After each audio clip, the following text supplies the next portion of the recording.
Conocemos un nuevo proyecto impulsado por la Federación en torno a la atención y la sensibilización frente a la violencia contra las mujeres. Para conocer todos los detalles nos acompaña Andrea Andrade, psicóloga, y Yara Salazar, agente de igualdad. Muy buenos días, bienvenidas de nuevo. ¿Cómo están? Bien, ¿tú qué tal? Encantada de estar aquí. Bueno, una sección más, hoy con un nuevo proyecto. Un nuevo proyecto de comentar, porque ya lleva 8 años aplicándose. ¿En qué consiste? Empecemos por el principio. Pues en un principio tendríamos que agradecer al Ministerio de Derechos Sociales, Consumo y Agenda 2030 por permitirnos desarrollar este proyecto que conocimos en siglas pequeñas como el CAIE, y es un centro de apoyo, es un recurso en el cual damos asesoramiento psicológico, social y jurídico a mujeres víctimas de violencia de género, mujeres migrantes y también a mujeres en situación de vulnerabilidad. También tenemos actividades de sensibilización, como viene siendo nuestros talleres, y también tenemos un aula virtual, es decir, tenemos un curso de 20 horas que se puede hacer a través de la plataforma, en las cuales las personas pueden ser pequeños agentes con respecto a estas pautas con los temas de violencia de género, cómo identificarla, a normativa española y demás. Entonces es un proyecto bastante grande, que se podría decir, porque encima es nuestro proyecto estatal, es decir, estamos en toda España por parte de asesoramiento de forma online, y ya este año tenemos la suerte también de poder hacer las actividades de sensibilización, es decir, los talleres, de forma tanto online como presencial. Y pues nada, es un proyecto muy variado y sobre todo lo que quiere prestar o ofertar es el asesoramiento, la ayuda a las mujeres. Sí, al final abarca muchas cosas, ¿verdad, Yara? Sí.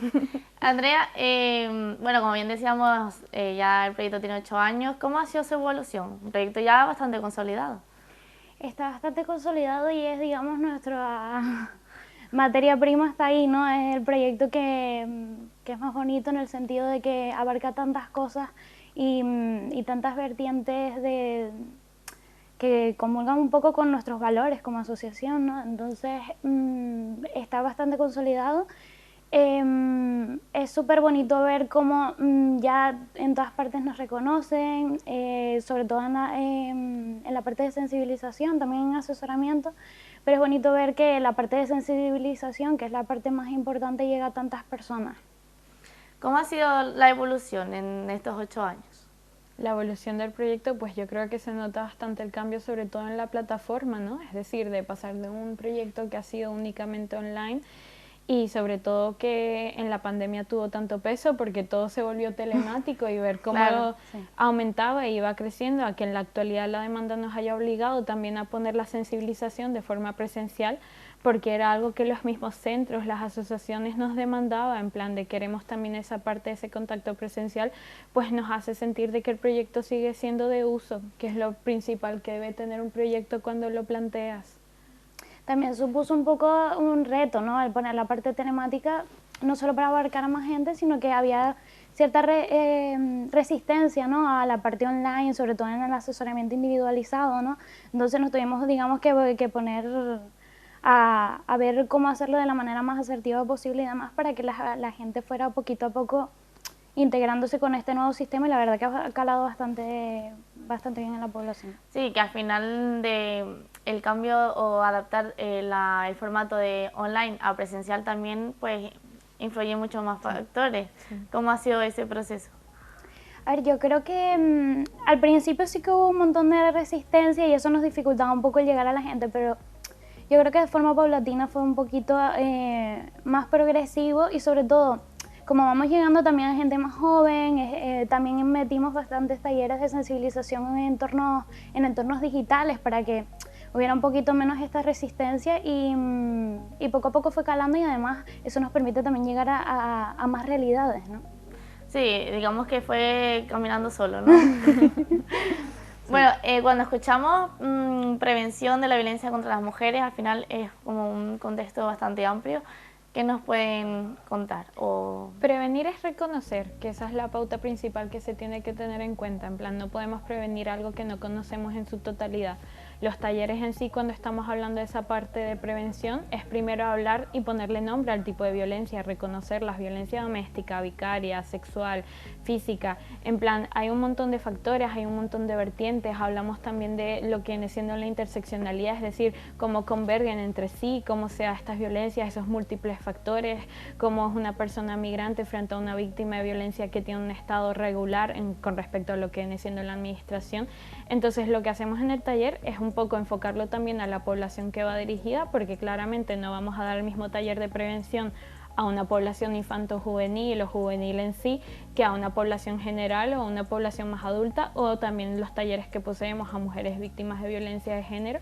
Pues en un principio todos los que van a tener es esa parte de nombrar lo que viene siendo la violencia, reconocerlo, y luego a través de reconocerlo dar como esos pequeños pasos también para echar, como por así decirlo, esa mirada o ese ojo más crítico con respecto a ciertas situaciones que muchas veces pasan por desapercibidas o que tenemos muy normalizadas, o que de cierta forma la misma persona nos está comentando de no, es que esto es algo normal, es que es algo que siempre se daba en mi familia y demás. Pues un poco desconstruir todo eso. Yo creo que el taller sobre prevención que tenemos es uno de los talleres más difíciles de abordar, porque obviamente en ningún caso va a ser el mismo. Hay una norma general de la violencia, es decir, sí se suele dar algunos puntos en común, pero no en su totalidad, porque a fin de cuentas somos personas distintas.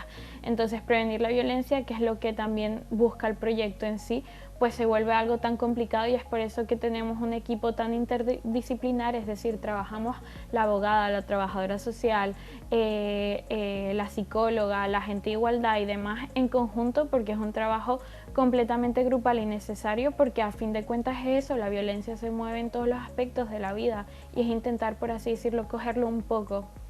Y que al final la prevención es clave en cualquier tema, cualquier asunto, personalmente, ¿no? Al final hay que darle visibilidad y, como bien decía, es aceptarlo también. Bueno,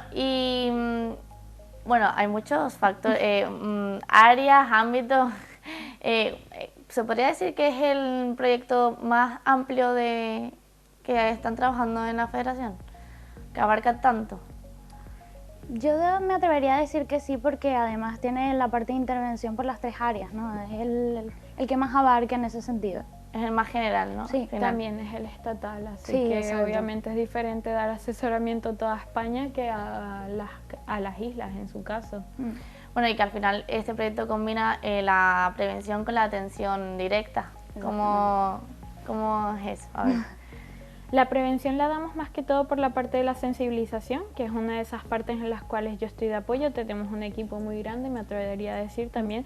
Tenemos a las compañeras de Madrid, que también hacen un trabajo en la península exhaustivo. Tenemos a las compañeras aquí, que trabajamos de una forma horizontal. No podría decir que en el CAIE solo hay un grupo, sino que realmente todas nos nutrimos de lo que vamos aprendiendo y haciendo en la oficina. Y ya por la parte de esa atención directa es lo que trabajarían mis compañeras de intervención en ese asesoramiento cercano, directo con las víctimas, con esas personas que necesitan esa ayuda, porque algo que también tiene el centro es que nosotros atendemos a lo que viene siendo también múltiples factores, es decir, no juro tiene que ser una víctima de violencia de género, porque en un principio no se reconocen tampoco como tal, y es por eso que damos esa primera bienvenida a lo que viene siendo la primera entrevista y demás, la primera atención, y de ahí vamos deslogando. Entonces es un trabajo bastante variado, y la intervención y la sensibilización muchas veces parece que son módulos apartes, pero realmente siempre estamos de la mano trabajando de forma conjunta. Sí, al final se complementan ambas líneas de trabajo.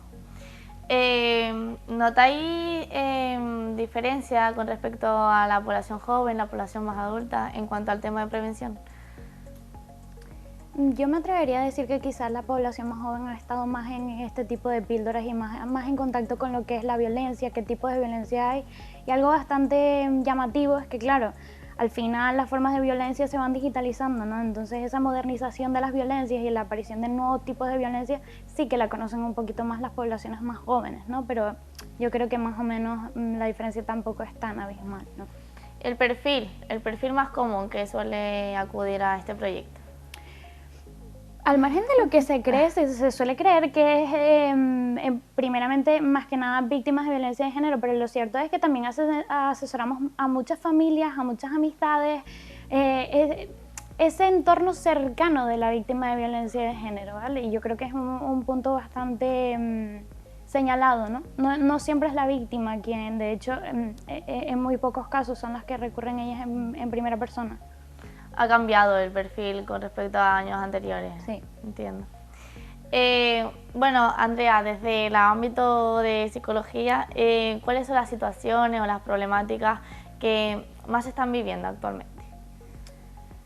Yo diría que en términos generales lo que más veo a nivel de asesoramiento individual es todavía lo arraigado que está en el estigma, ¿no? El por qué no buscas ayuda o si estás ahí es porque quieres, ¿no? Todo ese estigma, ¿no? que rodea a la víctima de mucha culpa, de mucha vergüenza, ¿no? Entonces el por qué no llaman, ¿no? Entonces yo creo que en este tipo de poblaciones también es necesario comprender desde dónde parte, ¿no?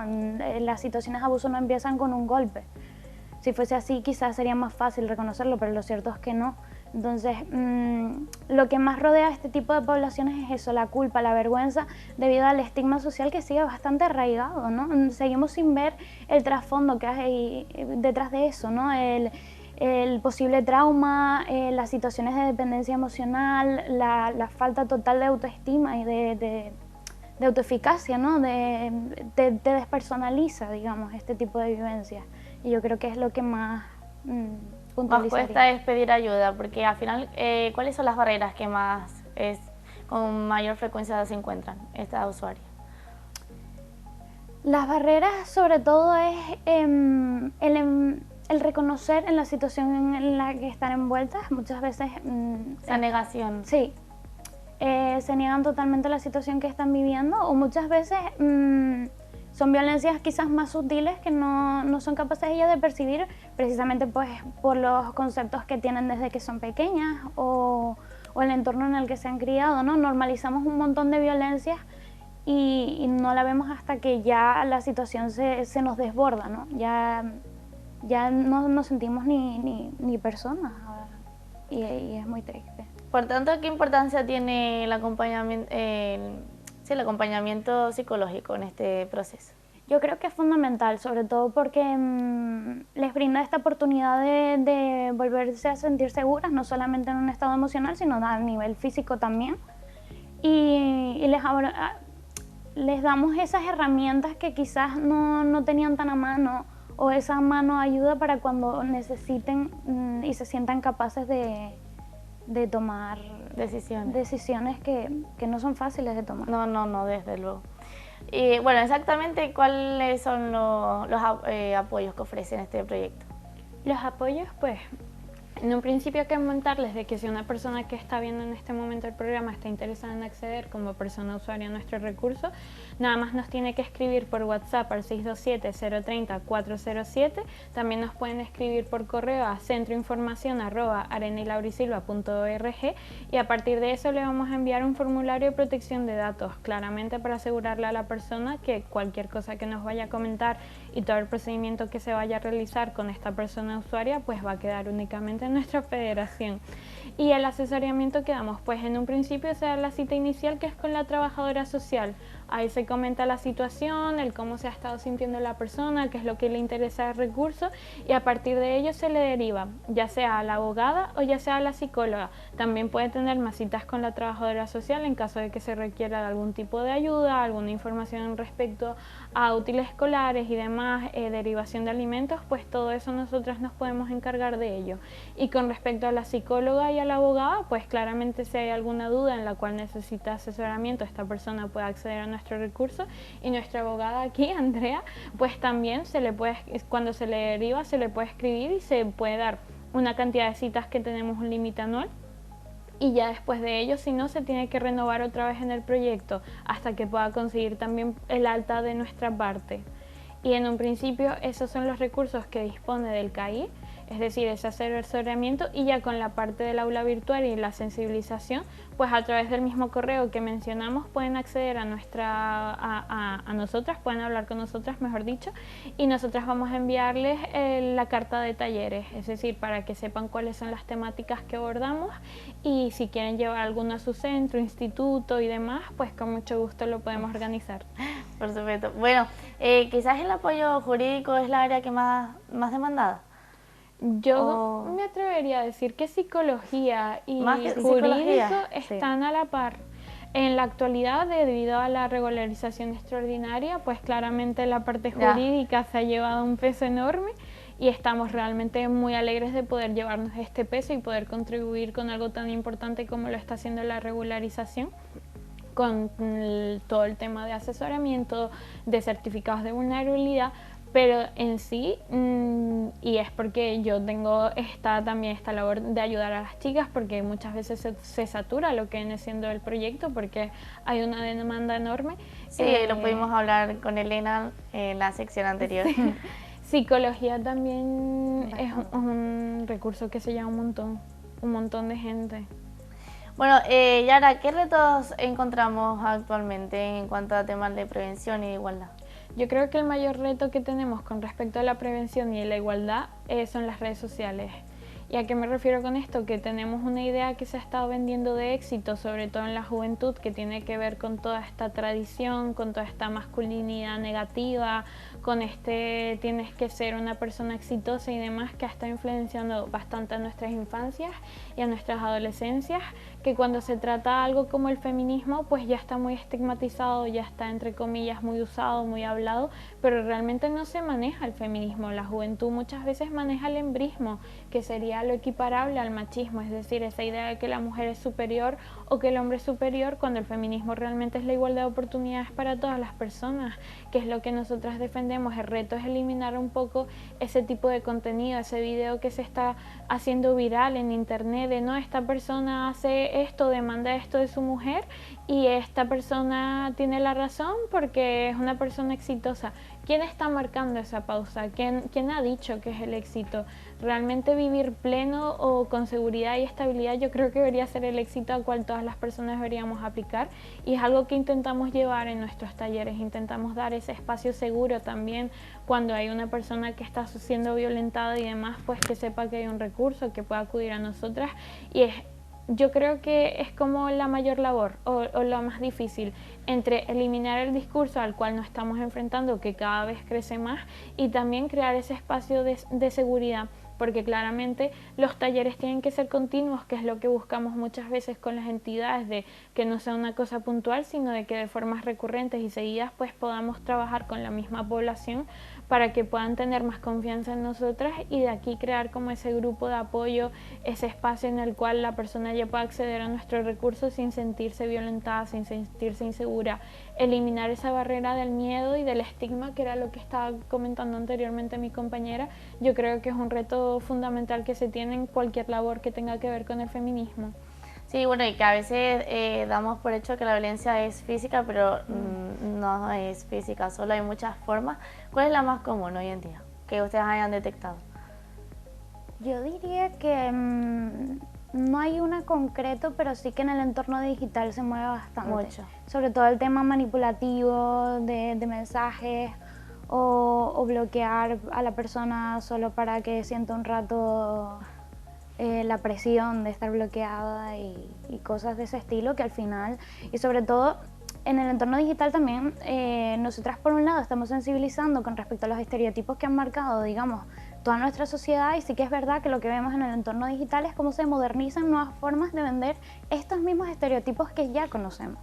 Entonces, digamos que nos vemos envueltos en otras formas de ver las mismas violencias, pero digamos que son las mismas. Sí, bueno, y que al final estamos inmersos en un mundo digital, y al final pues por ahí también pues se puede hacer violencia, como bien estás comentando.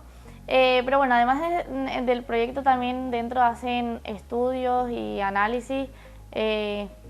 Cuéntanos cómo es ese proceso. Cuando nosotros tenemos un proyecto tenemos que hacer una elaboración de una memoria final, que es donde analizamos todo lo que viene siendo la población estudiada, trabajada, las usuarias y demás. Y esto prácticamente es un poco para darnos cuenta de cómo ha funcionado el proyecto, en plan también un poco justificar la función del proyecto, si es necesario o no, si algunas partes siguen siendo utilizadas midiendo el éxito, ¿no? Exacto, midiendo el éxito. Y la verdad lo que podemos sacar de todos los estudios de estos 8 años que hemos estado ejecutando el CAIE es una cuestión que hemos defendido desde hace un montón de tiempo, que no hay un perfil de víctima, es decir, no hay un tipo de persona que vaya a ser más propensa a sufrir violencia de género.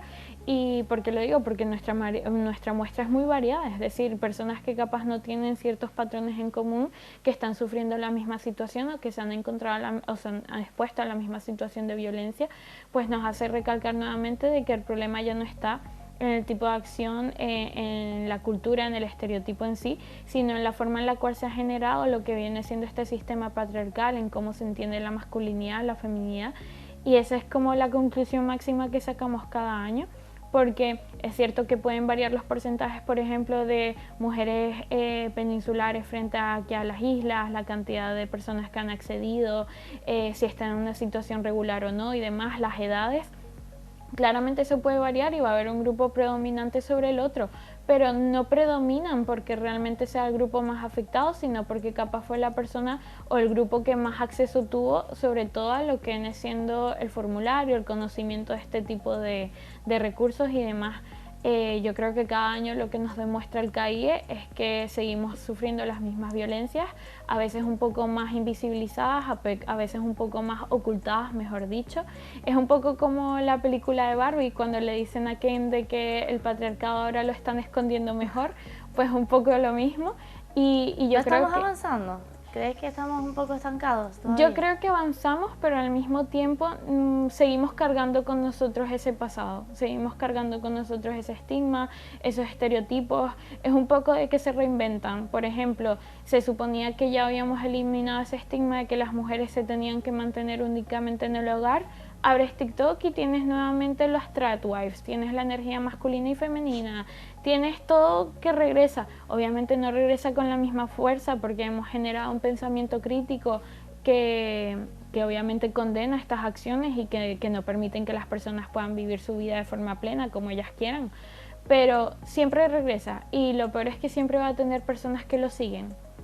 Y yo creo que medir el progreso no tiene que ser lineal, sino reconocer que hemos trabajado un montón, que obviamente tenemos derechos. Sí, que cale en la persona, ¿no? Al final. Exacto, que tenemos derechos que antes no, pero que todavía nos queda mucho. Sí, desde luego que sí.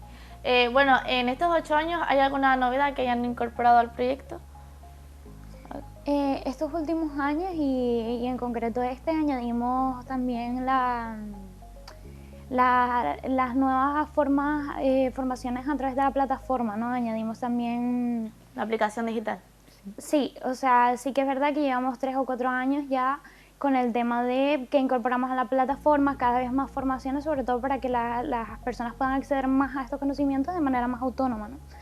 Y algo que no hemos mencionado, que yo creo que es importante, es que cada vez tenemos más también asesoramientos e intervenciones grupales, que yo creo que es bastante importante, más digamos, también tenemos como innovación esos grupos focales donde ponemos, digamos, también en cuestionamiento nuestras actividades a ver qué tanto calan, qué tanto no, y también de reinventarnos, ¿no? Nos dan esa posibilidad. ¿Y cómo funciona? ¿Cuál es lo que aporta? Bueno, los grupos focales son pequeños grupos con población aleatoria, en el que le presentamos a lo mejor actividades que pretendemos incorporar o que ya hemos incorporado en alguna oportunidad, y se hace como una especie de evaluación de cada persona de manera individual y luego un punto en común. Una reflexión final. Exacto, de manera que evaluamos también nuestras propias actividades, ¿no? Y con respecto a la aplicación digital, ¿cómo funciona? En la aplicación en este momento nos encontramos teniendo 2 cursos. Este año estamos inaugurando nuestro curso de violencia sexual en espacios de ocio, que consideramos que es muy importante porque te da como esos puntos de alerta, te da como ciertas pautas para entender un poco cómo se mueve, la diferencia a través de la ley del CSI entre violencia sexual y agresión, que ya no existe el abuso sexual a modo de marco jurídico. Y nada, es un curso de 4 horas, tiene certificación disponible y funciona de forma totalmente autónoma, es decir, la persona se inscribe en nuestro curso con su correo a través de la plataforma. Es cierto que abrimos periodos de inscripción, pero es más que todo para poder estar 100% activas en la plataforma, es decir, si hay un error, si la persona necesita ayuda con algo y demás, pues poder atender a este tipo de dudas. En plan, no los dejamos únicamente a que hagan el curso y ya está, sino de que pueden contactar de forma directamente con nosotras si tienen una duda, si quieren consultar algo más a profundidad, y es por eso que abrimos los plazos. Tiene un cuestionario final, la plataforma, y a partir de eso se le da la certificación. Luego nuestro curso de 20 horas pues sería lo mismo, solo que al ser de 20 horas, es decir, es un curso que se puede presentar como un curso homologado, es decir, ya cumple los requisitos necesarios para ser aceptado por el Ministerio de Trabajo, pues tiene un cuestionario por cada módulo, que son módulos de aprendizaje, es decir, el de 4 horas tiene 2, el de 20 horas tiene 4. Y también tiene un cuestionario final, se mueven de la misma forma, y la verdad es que son muy solicitados porque claramente con todo lo que viene siendo el peso del día a día y demás, una persona que esté interesada en este tipo de conocimientos y en hacerlo, pues tiene completa autonomía para realizarlo y finalizarlo cuando la persona pueda. ¿Creen que esta incorporación de herramienta digital juega un papel fundamental en este proyecto? Yo no diría que es el peso del proyecto, porque Bueno, ahí se va la intervención, pero sí es fundamental en la forma en la que nos permite llegar a ella. Sí. ¿Y cómo se llama la aplicación? Es aula virtual, lo pueden encontrar entrando a arenaylaurisilva.org, es decir, desde Google. Van a ver que tenemos unas pestañitas, ahí les va a aparecer aula virtual y van a aparecer todos nuestros cursos. También tenemos otro que lo hacen las compañeras de los proyectos, si no me equivoco, de extranjería. Y pues nada, habla sobre todo el derecho en España y demás. Son muy variados, la verdad. Hay muchos temas, desde luego. Bueno, hablando de la violencia en las redes sociales, que como bien decía, estamos inmersos cada vez más en este mundo digital, ¿ha crecido en la población joven?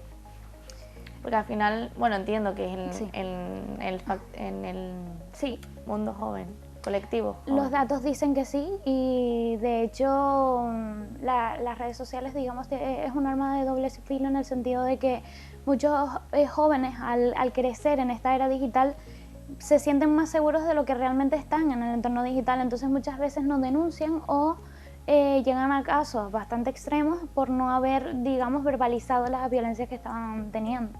Y claro, al final las nuevas formas de violencia ya no quedan en la parte física de a lo mejor un insulto en el mismo momento, ¿no?, in situ, sino que también se traslada al entorno web, que para ellos es un mundo, ¿no? Al final es más global la forma en la que se ejerce la violencia para ellos. Bueno, también hacen campañas de concienciación dentro del programa. ¿Qué mensaje creen que aún hace falta seguir repitiendo en la sociedad o seguir recordando con esas campañas de concienciación? Nuestras campañas de concienciación también se enfocan un poco en comentar cómo se mueve el tema de los micromachismos, del patriarcado en la actualidad.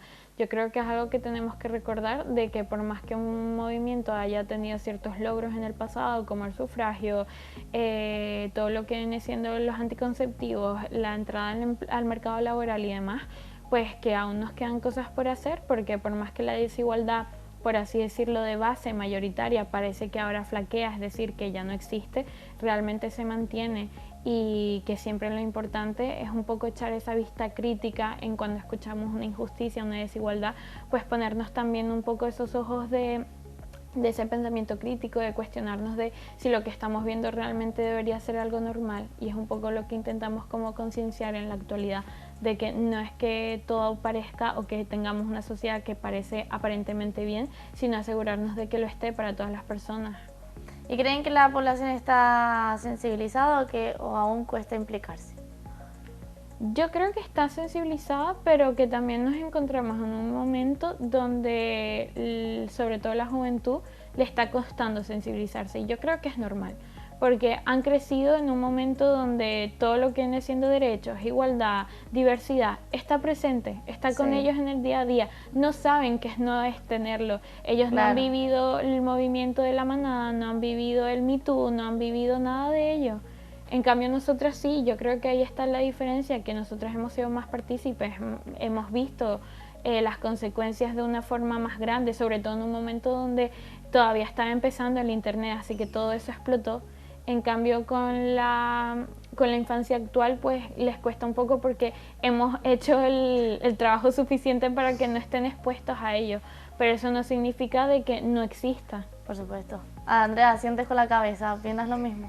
Sí, opino lo mismo y quizás conceptualizar también que también es algo normal que estas juventudes presenten, digamos, cierta resistencia al pensamiento que ya hay, ¿no? Esa parte de rebeldía cognitiva, como la llamo yo.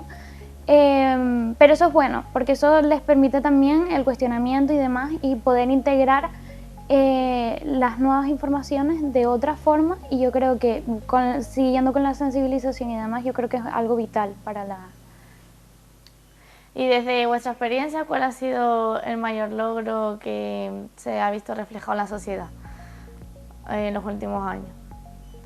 En los últimos años, yo siento que el mayor logro es que hemos vuelto a crear comunidad, porque es algo que en el sistema en el que vivimos, en el tipo de estructura que tenemos, en el trabajo, los horarios, el cómo es el movimiento de la vida en general, algo que me gusta bastante el feminismo y que es algo que hemos estado logrando en todos nuestros proyectos es crear otra vez comunidad, un espacio donde simplemente estás como hablar con unas amigas, compartir experiencias, sentir empatía por lo que está viviendo la otra, que es algo que yo siempre presencio un montón en los grupos de apoyo que lleva a cabo nuestra psicóloga Andrea, donde puedes ver que mujeres de diferentes etnias, de diferentes lugares, de diferentes edades, pues todas lamentablemente atravesadas por la violencia de género, pues tienen un momento de encuentro y es súper bonito de ver porque se escuchan, se entienden, se apoyan, se leen ahí y sabes que ya no están tan solas como antes, sino de que tienen a alguien que ha vivido lo mismo y que puede entenderles. Y que hay recursos hoy en día y por eso hay que aprovecharlos al final. Completamente.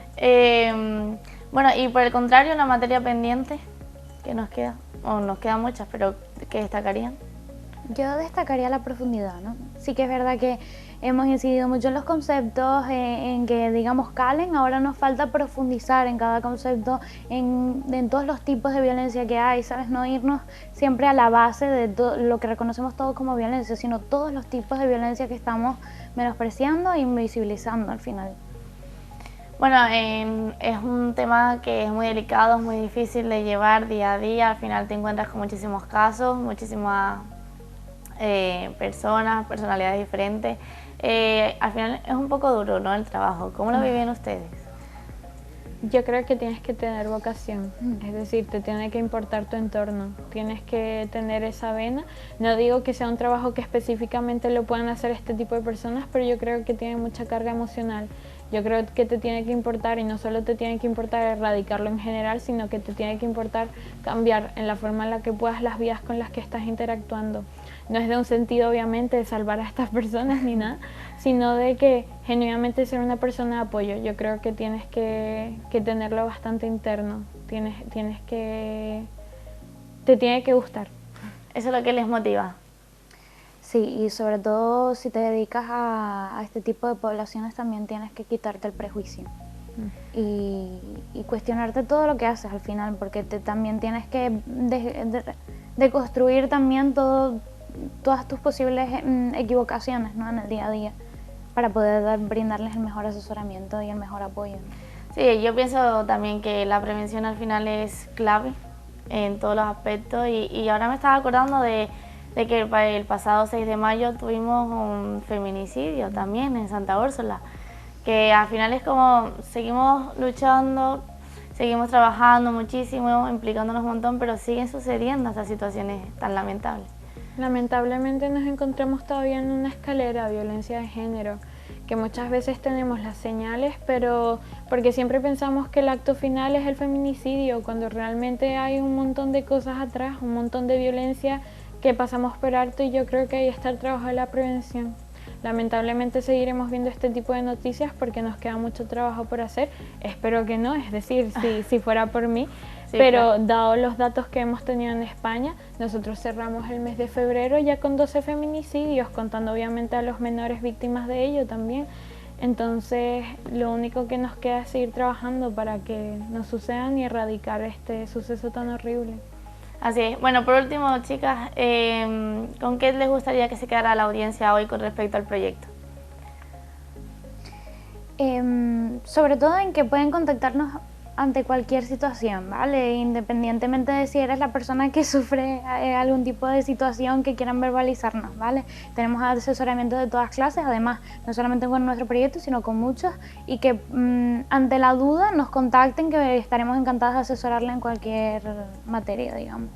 Vamos. Y yo creo que me gustaría también señalizar de que pueden contactar con nosotras independientemente de la barrera idiomática porque contamos con traductores, ¿vale? Es decir, tenemos una Sí, que al persona... final esa barrera del idioma también influye mucho. Pueden contactarnos si hablan árabe, inglés, vamos a encontrar la forma, pero vamos a estar ahí. Qué bueno.